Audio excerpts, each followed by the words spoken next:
ইমাম হোসাইন আলাইহিসসালাম ও ক্ষুধার্ত উট। একদিন হজরত ইমাম হোসাইন আলাইহিসসালাম তার বাগানে হাঁটছিলেন। তিনি দেখলেন যে একটি উট দাঁড়িয়ে আছে এবং তার চোখ দিয়ে পানি পড়ছে। ইমাম হোসাইন আলাইহিসসালাম কাছে গিয়ে উটটির অবস্থা দেখে বুঝতে পারলেন যে এটি অত্যন্ত ক্ষুধার্ত।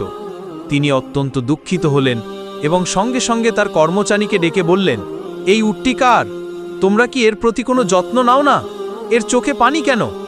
কর্মচারীটি বলল, হে ইমাম, এই উটটি আমার। আমি কাজের চাপে একে খাওয়ানোর কথা ভুলে গিয়েছিলাম। ইমাম হোসাইন আলাইহিসসালাম তখন খুব কষ্ট পেলেন। তিনি কর্মচারীকে বললেন, আল্লাহর শপথ, কোনো প্রাণীকে ক্ষুধার্ত রাখা উচিত নয়। তুমি কি জানো না যে প্রতিটি প্রাণীর প্রতি আমাদের দয়া দেখানো কর্তব্য? এরপর তিনি নিজ হাতে উটটিকে খাবার দিলেন এবং বললেন, তুমি একটি প্রাণীর প্রতি দয়া দেখাতে ব্যর্থ হয়েছ, তাই তোমাকে আমি আর এই কাজে রাখতে পারি না।